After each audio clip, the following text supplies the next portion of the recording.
Okay. All right. Hi, everyone. Uh, My name, my name is Luna Rose, and I am an addict. And this is Recovery in the Raw. This is a platform where real recovering addicts share their experience, faith, and hope. We feature one or more speakers each week whose story will be recorded over the weekend. I try to do this, that's not always the case. Graphic language is permitted. In the meantime, for you to leave comments. We upload daily recordings. Sometimes I haven't done this, um, but we do sometimes upload daily recordings, JFT and SPAD readings from Narcotics Anonymous, although we are not affiliated with NA or any other 12-step fellowship. Approved literature permitted. Just remember, this is your recovery in the raw. The seventh edition of NA does not apply to this podcast. However, donations are accepted to cover the upkeep of maintenance of the channel. Any remaining funds beyond expenses will be sent to a recovery nonprofit organization. If you want to speak, we would love to hear your story. Or if you would like to donate, please send either request to recovery in the raw. That's capital R in recovery, capital R and raw 2050 at gmail.com. And thank you all and many blessings. And today I am interviewing John C. And he is currently in Nashville, around that area. But he has a story to tell, and from what I understand, he's been in the program for quite some time, and that's also part of his career. So with that, without further ado, I would love to introduce to you John C. John, you go ahead and say hi to everybody. hey, hey, how are you doing? Good, good, good. So John, first, I found John in one of the fellowship meetings that I go to, and he had just such a great, seems like he had such a great passion for the program, like I stated. So why don't you tell us what your childhood was like, John? Okay. Um, so I was born October 14th, 1987. Originally I'm from Orlando, Florida. I lived there till I was about six. And then I moved to Tennessee. Um, I mean, childhood, um, was good. Like my parents, very dedicated, very great parents. I'm the only child in that household. I do have a half brother, but we didn't grow up together. And yeah, my parents are great people, still together, um, very supportive of me, even even when they probably shouldn't have been. So like looking back, if I could start like at I guess my first memories, um, well, one of my biggest issues, I guess, in recovery and thankfully like these steps have made me aware of, I battle a lot with like insecurity, self-loathing, um, codependency, people pleasing, things like that. And if I were to guess through, working this program where it kind of started. When I was growing up, my dad was a police officer for the OPD, and he was held in very high regard. Um, he was kind of a big deal. He he did just about every job you can do on the police department. He started off as they called it a beat cop, like just normal, not regular. I don't want to take away from anything, any positions there, but Yeah, what you I think, per do what? real quick, I personally know what you're talking about because, believe it or not, my father retired as a lieutenant for a sheriff's department, and now my twin brother is a cop. So Oh, okay. yeah, so Yeah, so for those that don't know what a beat cop is, it's a cop you see on a daily basis. Um, so he started off there. He then, he was a homicide detective. He did some hostage bomb negotiating, um, lots of different things. So like I said, he was held in pretty high regard. He did a lot of cool things. Well, I guess from the outside looking in, cool. He's been on like crime shows to kind of reenact and go over some of his cases that he worked and stuff like that. For those of you that have ever been, Luna, I don't know if you've ever been to Orlando, but downtown Orlando, they have bike cops, like cops that patrol downtown on bicycles. My dad was one of the founding members of that crew. Um, when he retired after 26 years, he was given the rank of what's called Master Police Officer. And from what I understand, at that time, he was one of three, I could be wrong, but I could get that number wrong, but one of three officers, and the other two died in the line of duty. So he was the only living one at the time that got that award. And when he retired, they they gave him his bike, which they didn't do. Um, so, and my brother is an Olympian. He was in the '96 games in Atlanta. So growing up, I felt like I had some really big shoes to fill. Like I was already behind in a big shadow. They never made me feel that way. That's self-imposed. Um, and another memory that I had was growing up. My dad and his dad didn't really have a good relationship. Um, my grandparents were immigrants from Italy, and I guess there was just the way the relationship developed when my dad was growing up. But I remember one day my dad and my grandfather got into an argument, and then my grandfather pulled a gun on him in the garage. So it's kind of my first real introduction to like a trauma. Um, and then at 5, I suffered some sexual abuse. Um, Not from anybody in my family. It was a neighbor that was supposed to be watching me.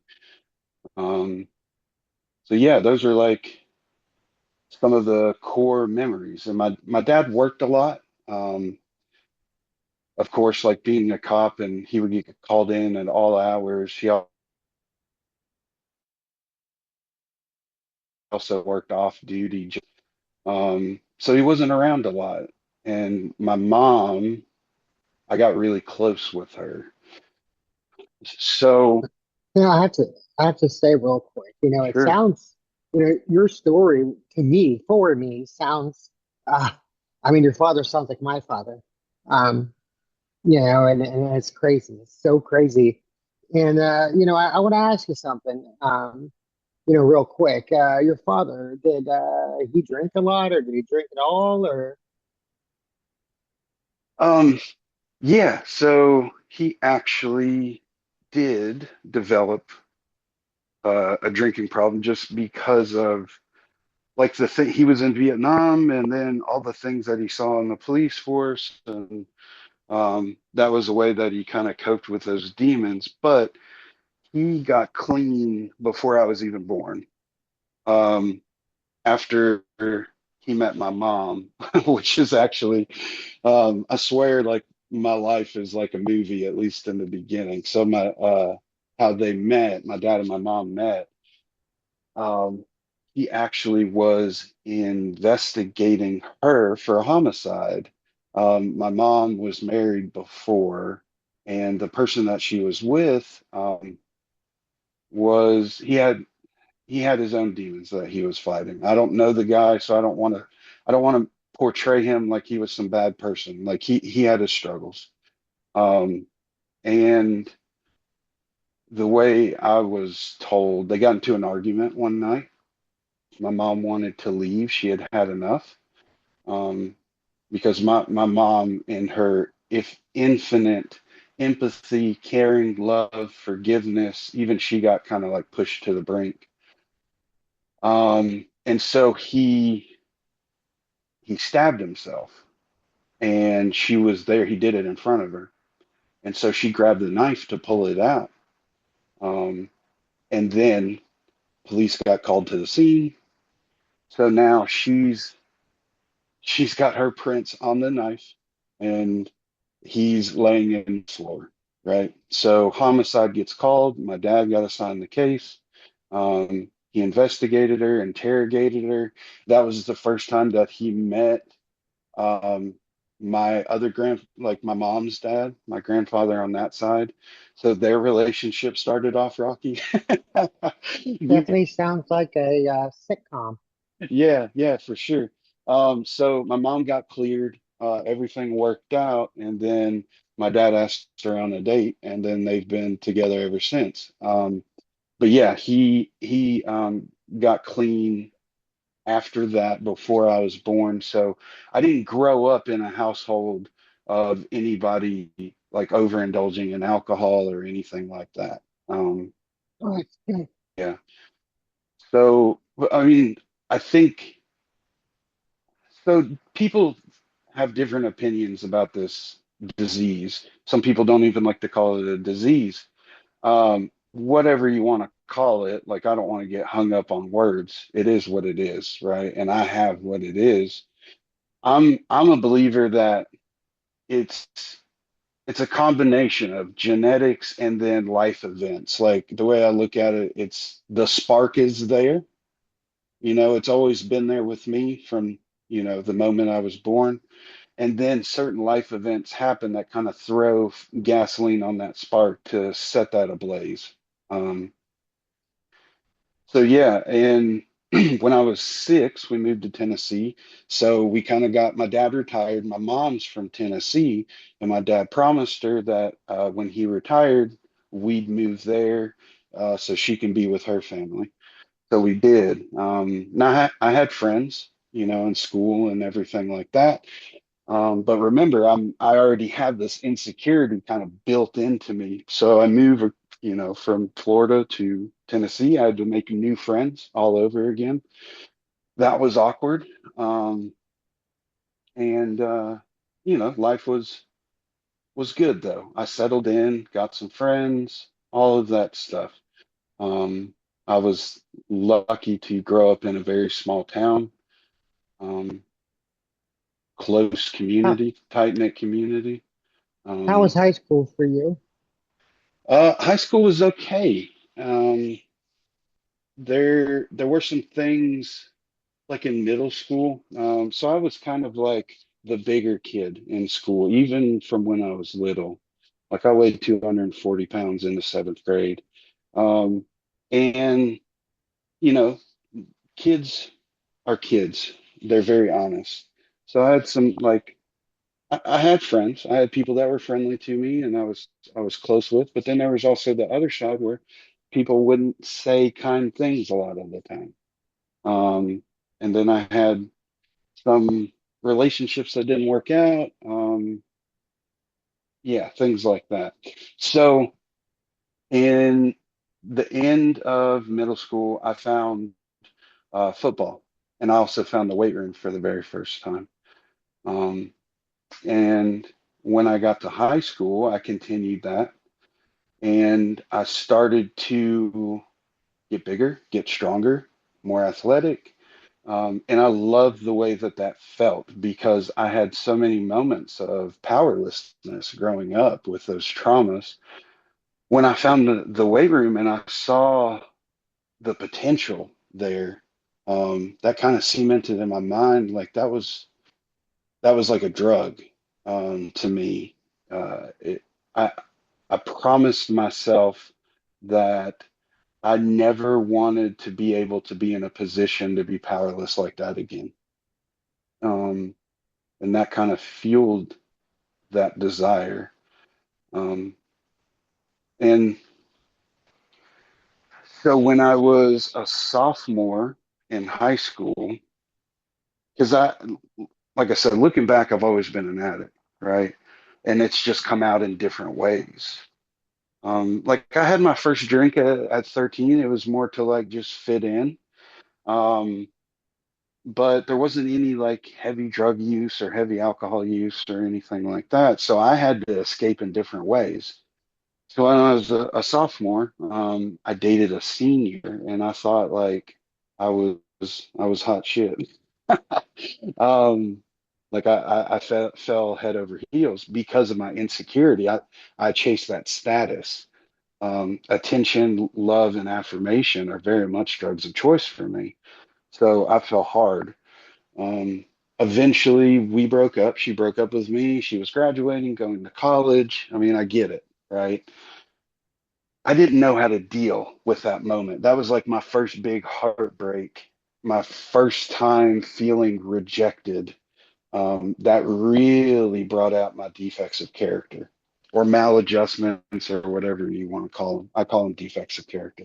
Um, so I was driving home one night because I obsess about things. Me as an addict, like I have this natural obsession that I can get into if left to my own devices. So I was driving home one night, extremely upset, and this obsession rolling through my head, like, what's wrong with me? Like, you're fat, like she doesn't like you, all of this stuff. What's this other guy, or if she's dating another guy, what's better about him than me? All this anger, this resentment, this fear, all of these things are like rolling through my head a mile a minute.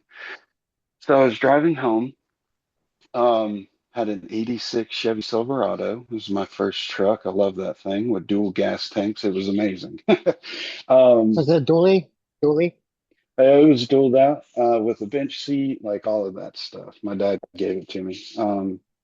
It was his first vehicle that he bought when we moved to Tennessee, so he gave it to me. So I really loved it. But I was driving home. It was raining. So like I said, I live in a small town. There's a lot of back roads. It's way out in the sticks. So I'm driving, and this obsession was in my head, and I'm very feelings based as an addict. If I feel bad, I need to feel better, or at the very least, not feel anything. So as I was driving, this obsession just kept climbing and growing to the point where it felt like time stood still, but in reality, it was like a split second. Um, so I turned the wheel really fast, and I went kind of fishtailed a little bit, and I hit a tree head on going 60 miles an hour. I wasn't trying to die. Like I truly wasn't. I was just so desperate to not think about that anymore.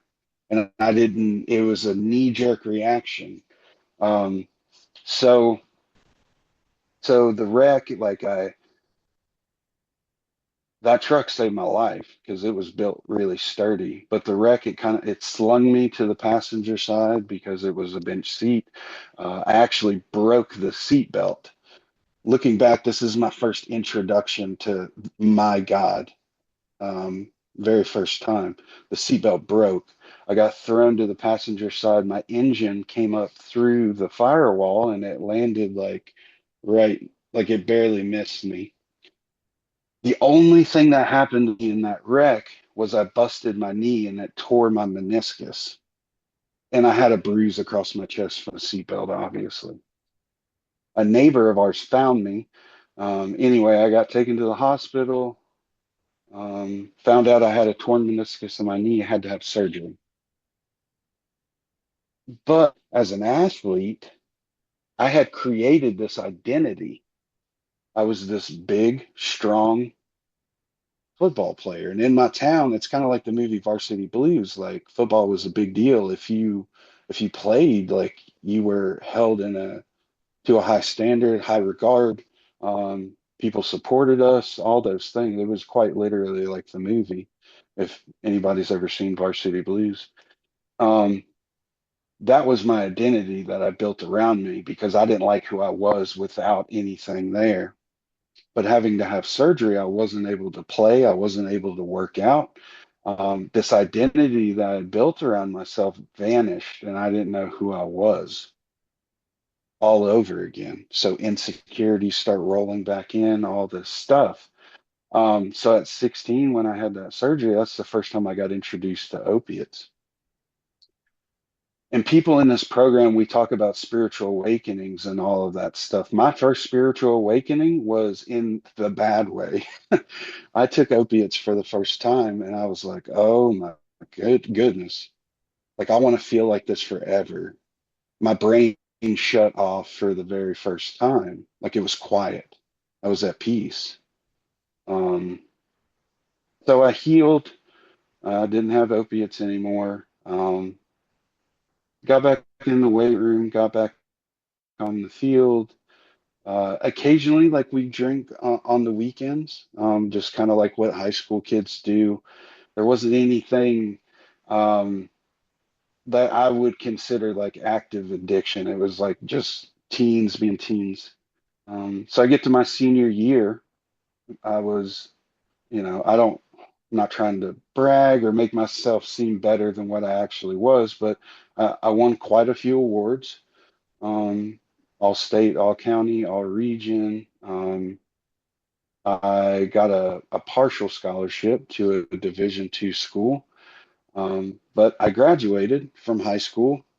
The season was over, and now I had this period of time before I went off to college to play. And I wasn't highly recruited or anything like that. I sent my film off. They liked what they saw, and then they gave me whatever they thought I was worth. Um, but during that period of time, again, my identity was stripped from me. And that's kind of when the drug use really picked up. Um, then when I got to college, I was playing, or not playing, I was practicing. It was before the season started. I ended up getting hurt. I hurt my back, and I had to do rehab, like physical rehabilitation for like healing the injury. Um, and so I was on the outside looking in, just like I was after my knee surgery. Um, so the common thing that you'll hear in all these things is my identity again was stripped from me, and I didn't know how to act. I fell into like a deep depression. Started smoking weed to help cope. Um, I would barely leave my dorm room except to like occasionally eat, but mostly to get high. Stopped going to classes, like really dark place. I ended up flunking out before the season even like started. Um, I ended with like a point 0.5 GPA. I didn't even know that was possible. So obviously I lost my scholarship. I got kicked out of school. So I had to move back home. So I found myself having to go to a community college, living again with my parents in the same room that I grew up in. Um, I felt like I was a nobody. Not to take anything away from community college, it's just that was I applaud anybody for going to any type of school. Just me and that mindset that I was in, I had something, and now I was like regular people. I, I don't agree with that thought process, but it is what it is. I had it at the time. Um, so I was using like everything I could get my hands on. Obviously, smoking weed. Pills really are my DOC. All types, opiates, benzos. I'm an equal opportunity addict. I would do just about everything that was on the table, even over-the-counter medication. I got chased out of a few pharmacies, if I'm being honest. Um, so I start working at this retail place part-time. Um, I went in there was a sub shop right next door. I went in for lunch, and I met this girl, And needless to say, I ate a lot of subs after that for lunch. I kept going back over and over again and over again. I gave her my number because I thought I was cool. I wanted to really impress her instead of asking for her. Uh, Long story short, we started dating, um, dated for 3 years. I proposed to her. She got pregnant. And then we kind of rushed the wedding because I proposed to her on Christmas morning. And then in January, found out that she was pregnant with our first daughter. We ended up getting married. Actually, today is my 12th wedding anniversary. Um, and yeah, so we moved in together, had our daughter. Congratulations, real quick. Congratulations to you on that, and thank you for spending time with us on your anniversary. So again, congratulations. Yeah, yeah, no problem. I appreciate it. Thank you. Um, so we moved in together. Now, when I met her, I was a full addict in active addiction. So I have no idea why she ever gave me the time of day, but I thank God that she did. Um, and so after we moved in, um, I was using a lot with my kid in the house. It got to the point where my wife would not feel comfortable going on business trips because she would have to leave me with our infant daughter. And she was not confident that I was even going to be conscious to take care of her. Um, so she was having to sacrifice her job, um, not quit, but she was having to hold herself back in order to overcompensate for me. One day it came to a head because like I was taking money out of our bank account without her knowing. Well, I say without her knowing. She's way smarter than me, so she knew. But sometimes she just didn't want to bring it up because we'd get in arguments because she's crazy. When in reality, I was just gaslighting. Um, so we got in this big fight one day. Um, the cops got called, um, and she left. Her mom, my mother-in-law, came, got her. My wife left, took our kid. My dad called me and he said, "Here's your opportunity to get help," because he knew, everybody knew. But my dad also knew that he or nobody else could force me to do it. I had to want to do it. So he waited for the opportunity to throw that life preserver out to me. And he said, "Here's your opportunity. If you want to go to rehab, I will do everything I can to make sure that your family's waiting for you when you get out." So yes. Now back then I didn't know Suboxone was a thing. So I waited. I tried to prolong me going to treatment because I didn't know what to expect. And I wanted to withdraw off of all these things that I was taking, because I didn't want to be stuck like I imagined rehab as like this padded room, and I didn't want to detox there. I wanted to detox in the comfort of my own home. So I went cold turkey for a week. And then I got here, I got to treatment, and I found out that there was withdrawal medication, and I was super pissed about it. um, so I go to treatment um, at a place in Nashville. I want to give them a shout out, but I don't know how they'd feel about it, so I'm just going to keep away from it. Um, so I went to treatment. I thought I was going to do a 14-day program, but then, like a week in, I got on the phone with my wife, and she had talked to my counselor, and essentially I was voluntold that I was going to do the full 30-day program. I was angry. I was upset because as an addict, I don't like to be powerless. That's why step one is step one for a reason. I would try to skip out on groups. I would hide in my closet when they came to look for me. Eventually, I bought in towards the last. two and a half weeks. I bought in. Um, I ended up leaving treatment, graduated or whatever you want to call it. And I was told I needed to go to these things called meetings. I needed to get what was called a sponsor, and I had to work steps. It was my first introduction to any of this. I didn't know anything. I was completely naive to the program. But I went to meetings, I got a sponsor, and I did step one. But because I didn't really know about the program, I thought just magically sitting in a circle of people that said that they had addiction issues was just somehow I was going to be cured through osmosis or whatever. I got a sponsor, and I thought just calling the sponsor to say, "Hey, everything's good," was magically going to cure me as well. When I did step one, I didn't understand the power of step work. So I just wrote words on a piece of paper. I tried to get an A on it. And I thought just putting ink to paper somehow was going to magically cure me. Um, so needless to say, like maybe 3 weeks, I'm probably being generous, but maybe 3 weeks later I relapsed. Because I had a reservation. For people that don't know, reservation is this thing that they say we reserve a place in our recovery to justify a relapse. Um, One of my biggest reservations was weed. It's like, oh, it's natural. Uh, God put it on earth. It can't be bad. You can't overdose on it, all of that stuff, right? People take it as medicine, yada, yada.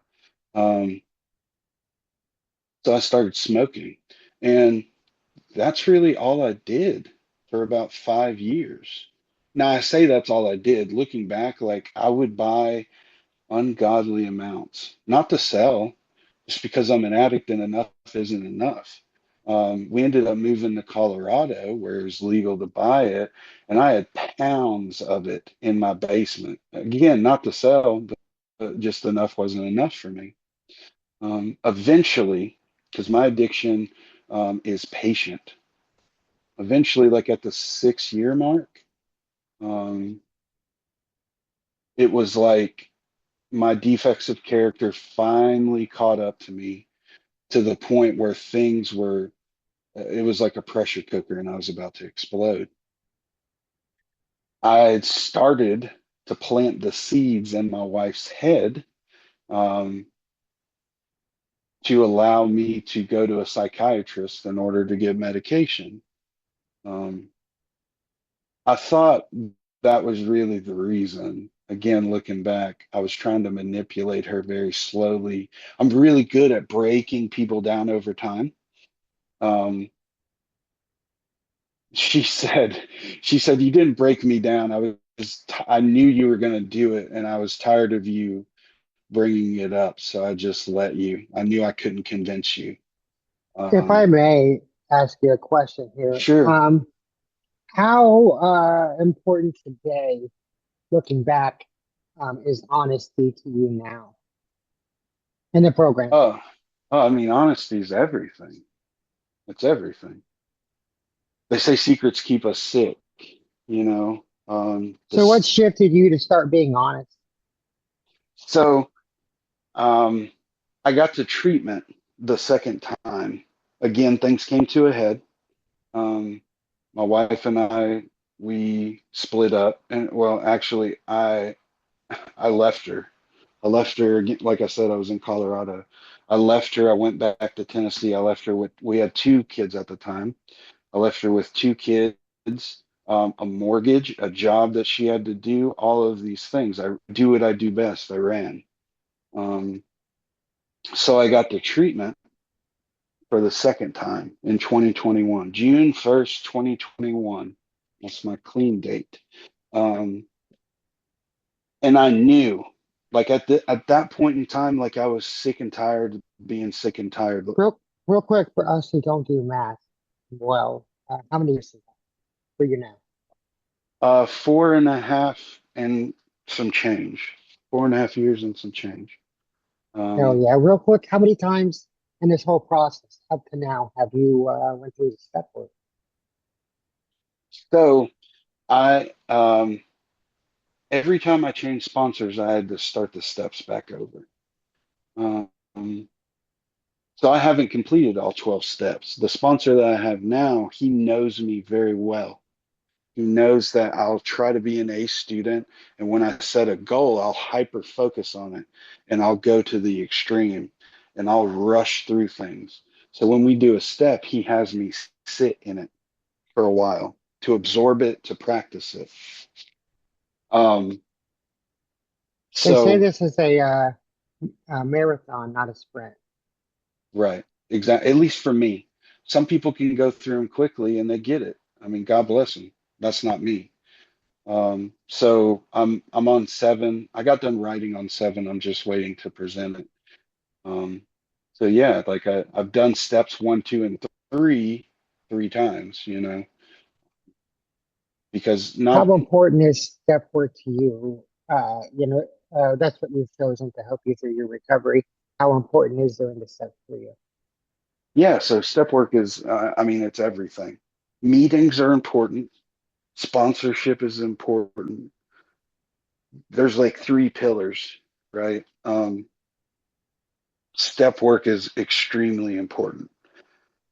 I've found that um, through the help of the sponsor that I have now, I found like the steps are like a codex, right? And we have to translate it because they say the steps are in order for a reason, and I couldn't quite understand that in the beginning. But not only are they in order for a reason, but they're worded the way they're worded for a reason. And there's these things called spiritual principles, excuse me, in this program. And if you pay attention to the steps, it tells you, number one, what we're doing in the step, the goal that we're trying to achieve. But then there's key words in the step that tell me the principle or principles behind the step. Um, so, for example, like step one, it says, we admitted we were powerless over blank, that our lives had become unmanageable, right? So, the three key words that stick out to me is we admitted. So that tells me I have to be honest. There's a principle. Powerless. I have to surrender to the fact that I'm powerless. So there's a principle. And then that last word, unmanageability.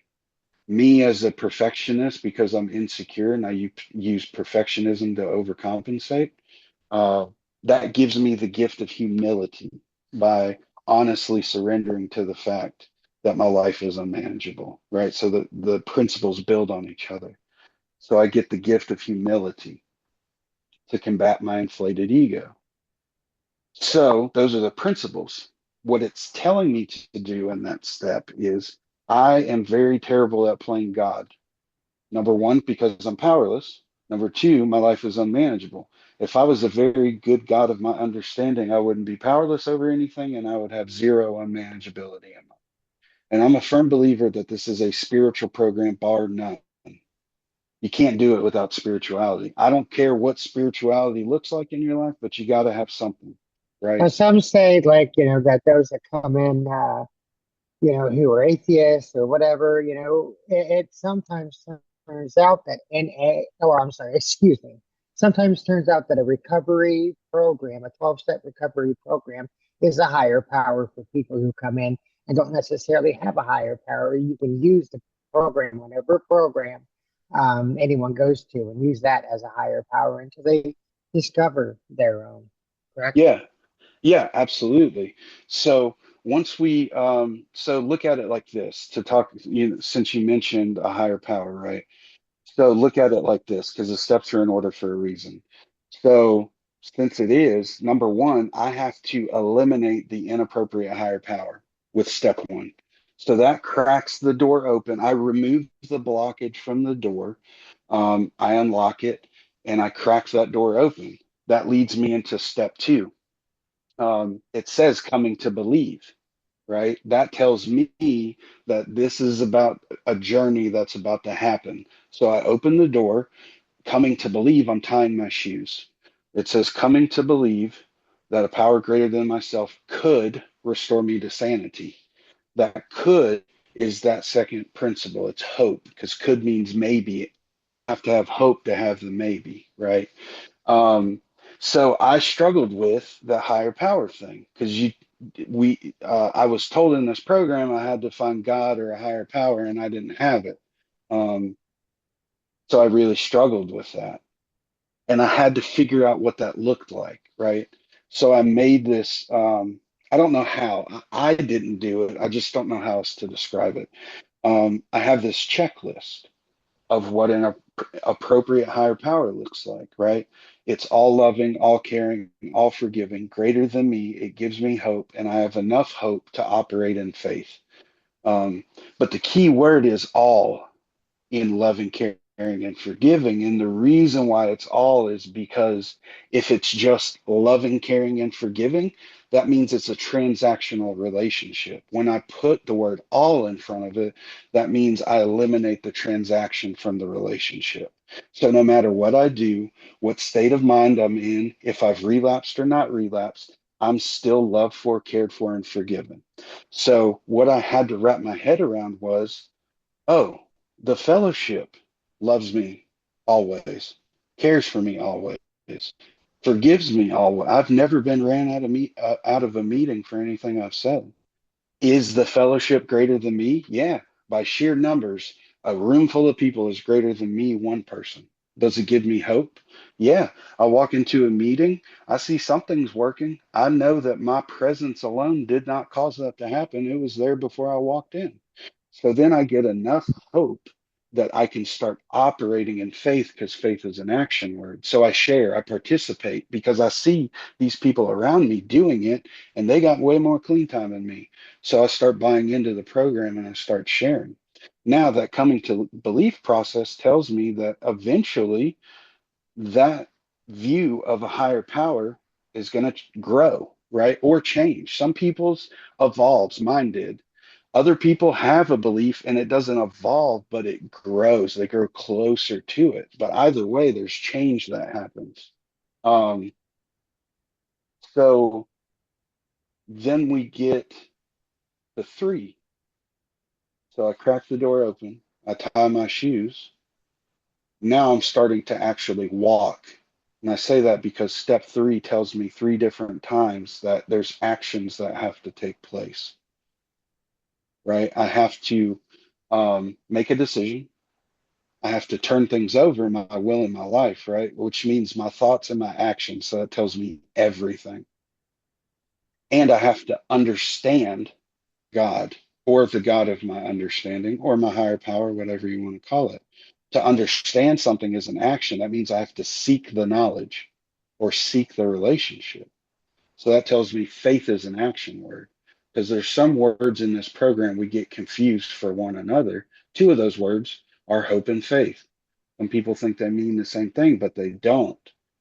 Again, the steps are in order for a reason. First, I have to have the thought of hope, the belief. Then, when I get enough of it, I can start acting in that faith, the action, right? Um, so, yeah, long story short, right? The steps are extremely important to me, because once you can translate that codex and you can get the requirement of that specific step, what it's asking you to do, and you can understand what the principles are, then with that understanding through the formal step work, because that's the only way you find it, writing words on a piece of paper alone will not save me, but it helps me translate the codex. So then I can take that understanding and know how to apply it in my daily life for the individual. I can customize it to the individual, right? Now, the other, I met you in meetings um, of a 12-step program, and the 12-step program we belong to, you broke down the steps, and this is an NA program. I'm just going to say it. I'm an addict, obviously myself, and the disease, we call it a disease because it's not curable.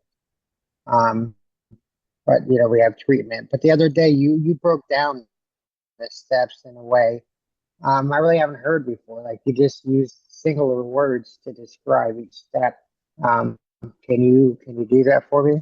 Us? Yeah. So if I'm understanding what you're saying correctly, like in this, You said like one was about courage, one was yeah. about you Okay. know what I mean? Yeah. So step one is honesty, surrender, humility, right? Two is hope. Three is faith. Four is courage, right? And they compound, and there's others, right? But for sake of time, like we don't have to go through all of them. Um, like 10's integrity, 12 is service, all of those things, right? Um, but how the steps work one up to the other. So I'm learning honesty, surrender, and humility. I'm gaining hope so I can have faith. Step four tells me that it's courage. Courage, by definition, is what we do in spite of our fear. So you have these spiritual principles, right? Look at it like a coin. And on one side's the principle, on the other side is the defect of character that is present when the principle is absent, right? So, talking about faith, the flip side of that is fear. Step four says that I have to be courageous. I have to combat fear through action. Well, I can't have that action if I first don't have a foundation of faith.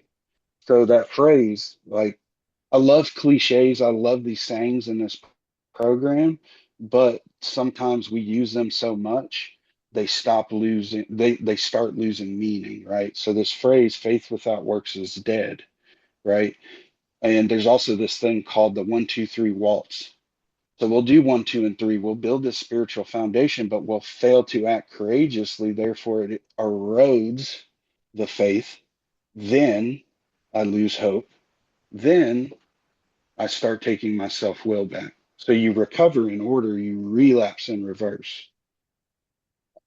Now, I do want to iterate that it's very important to know that ultimately it's us that turn our head to the program, not the program turning its head to us. Like you said, self-will. So we take that over again and decide that, hey, we got this. But in fact, next use may kill us. One is too many, and a thousand's never enough. Right. Absolutely. When you're in early, because that sneaks up on us, right?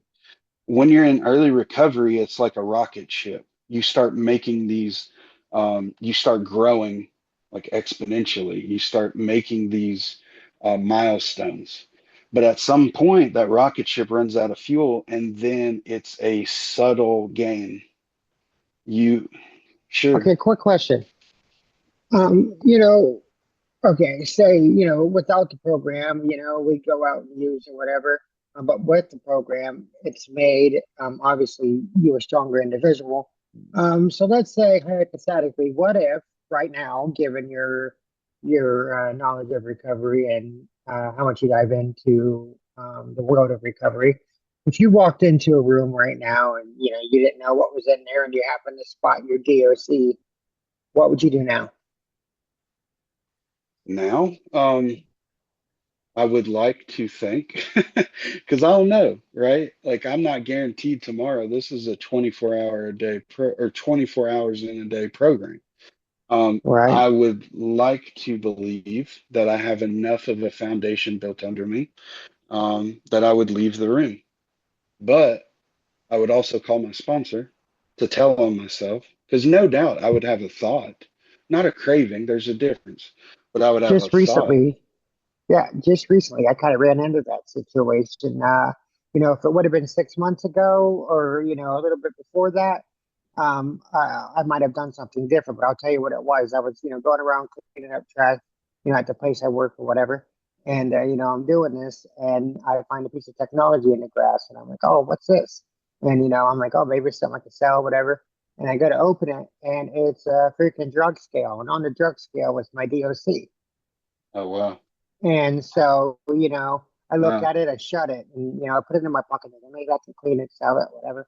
But then I thought about it again, like, now the longer I hold on to this, no. So anyway, I ultimately ended up throwing it away. But I had just that moment, just for the day, just for the desire not to use to shut that case and throw it away. Ultimately, um, Yeah. Do you see though, like the steps are everywhere in every second of our days, right? But do you For see how, addicts, yes. right, right. Do you see how you just use one, two, and three in that very small example? You practice honesty with yourself, late eventually, surrender, humility. You had enough hope because you operated in faith. You threw it away. That's the action of faith, right? And you acted courageously. So that's the steps, bro. That's what I mean by it applies to us as the individual on a daily basis. Does that make sense? Yeah, no, I mean, like, for instance, if you dive into to any program, you kind of submerge yourself and you become part of the program, and that's kind of like, a person who's ill and needs to take medication for, some kind of illness they have to take it the rest of their life, let's say, and that's what we have to do as addicts is take this program, this treatment every single day, no matter how much we may not want to, we still have to continue to do this treatment. Because if not, we turn away and take our own self will in the hands, like you stated, things go awry. Right. And that it's really important because a lot of us, myself included at times, if you like, let's say I did that, right? If I don't keep it program centered, I will look at it like I did that.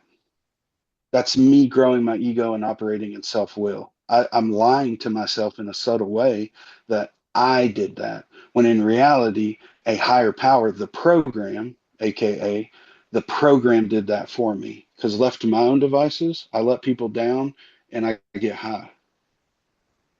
Correct. No, correct. And it's important too, to know as addicts and newcomers and people in the world of recovery all like that. It's important to know that I just lost my freaking train of thought. Um, it's important to know that the program's there for a reason. And Right. it's important to initially have a sponsor and to work this step so we don't give in to our self will. Um, because, like you Mhm. said, it would be chaos if you did so. And it's important to know that it's not to be feared steps because ultimately they help us become better individuals. Um, Yeah. and real quick, wrapping up here soon. You stated to me before the meeting that your career involves recovery. What is it you do? So I, um, how do I put this without like revealing the place I work at? So what I do is I work with people while they're in treatment. I do step groups. I do a little bit of a lot of different things. But when they leave, I keep in touch with them as a support system. I'm here to be um, a cheerleader. I'm here to be An um, advocate. an advocate. Yeah, absolutely. No judgment involved. I'm here to celebrate our wins and I'm here to help navigate the losses. Now that's the beauty of the program is the fact that it's supposed to be non-judging. Yeah, yep, absolutely. But it turns out, right? Talk about a higher power, talk about my God of my understanding. The treatment center that I work at is the treatment center I went to twice. Um, I never thought, like, if you'd have told me 5 years ago that I'd be working in a rehab, let alone the one that I went to, I would have said you were crazy. Um, but through a turn of events, through acting in faith, um, I ended up here because I had a job. My job almost made me relapse in early recovery. And I had to make a tough choice. Do I change my life completely? Do I abandon this job that I found an identity in? Or do I stay in it and relapse because I was worshiping my job? So I made a tough decision. I had to act in faith. So I stopped doing the job. And like 48 hours or whatever later, I got a message from the job that I do now. I had somebody assigned to me. and he said, "Hey, there's a spot that opened up. You should apply." And then like three days later, I got the interview and I got hired, all because I was willing to sacrifice something to keep my recovery. Um, it's a beautiful thing the way that this program works if you work it, as they say. If there's one thing that you could say, wrapping up here, if there's Sure. one thing that you could say to a newcomer coming in for the first time, what would it be? The most important thing that you could say to a newcomer Um, Most important thing, it's for three things. you. Yeah, it's three things. Number one, go to as many meetings as possible, a lot of different varieties, because you have to find a home group. A home group holds you accountable. It allows you to do service positions, so you take ownership over your recovery. It gets you connected and involved in this program because we like to isolate. If you float around meeting to meeting, you don't develop relationships, and you're kind of on an island. Number two, get a sponsor because I was told if you don't have a sponsor, you're sponsoring yourself. And then in that case, you have a fool for a sponsor. I need somebody to filter my life through to help me see things that I can't see for myself. And then number three is be a student of the steps because, like I explained, that's where the key is. Because then once I start doing those steps in the way that they're meant to be done, in my limited opinion, there's other ways, but that's just my experience. When you do the steps the way they should be done, you get tools in order to find a new way of life, as they say.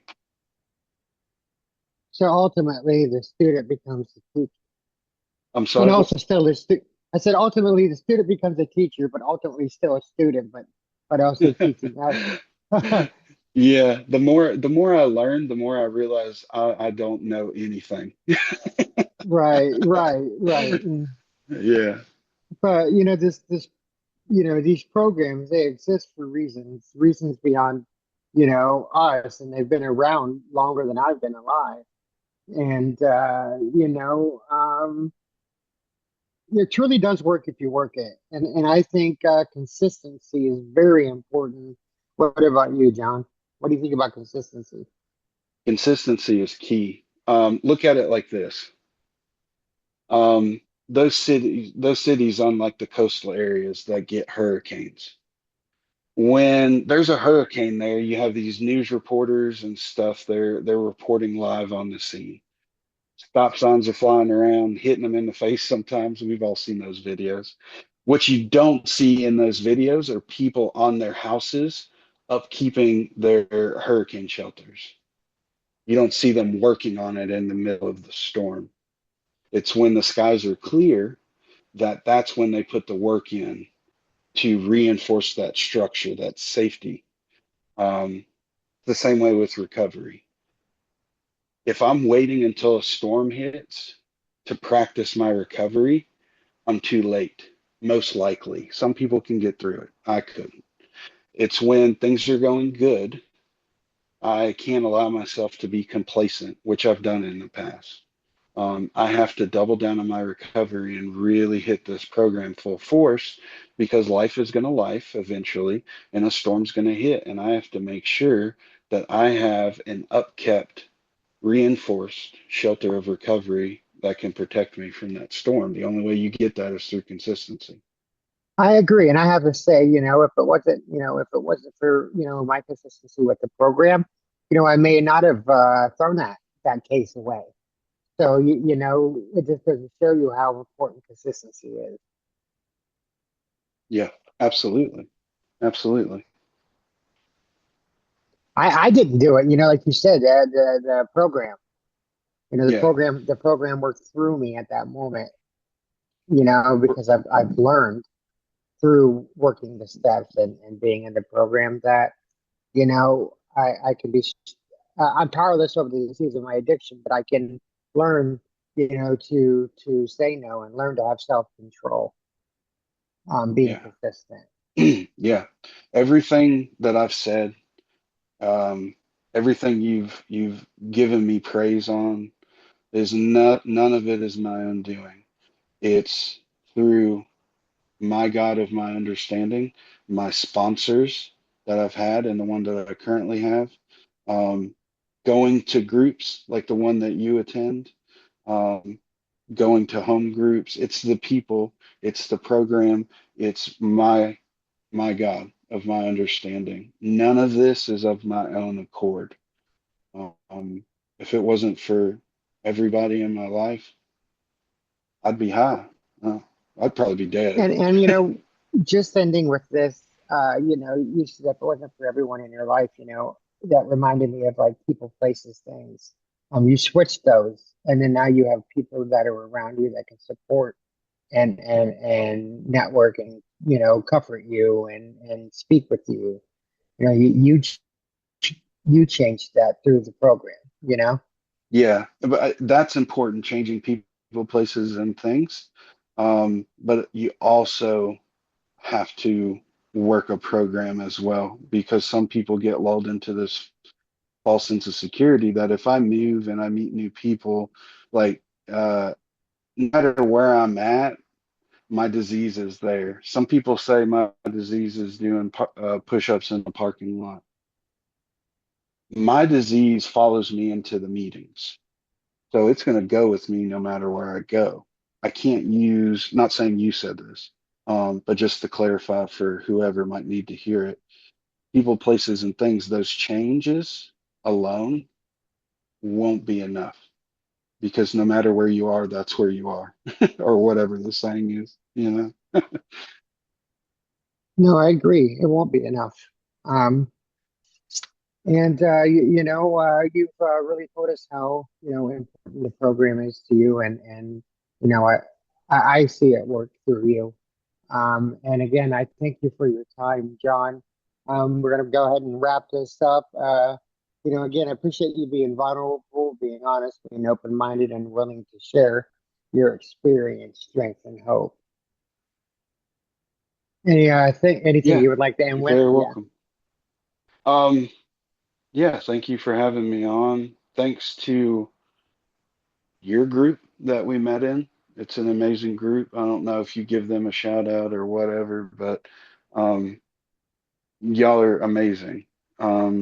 Also, again, I want to give praise to this program, my sponsor, my family, my wife, my parents, my kids, and the God of my understanding. Because without all of those pieces in my life, I I'd be dead in a ditch for sure. There's no doubt in my mind. Well said, sir. And I wish you a good night. And I'll go ahead and stop recording right now. Stick for a second. I'm gonna go ahead and stop.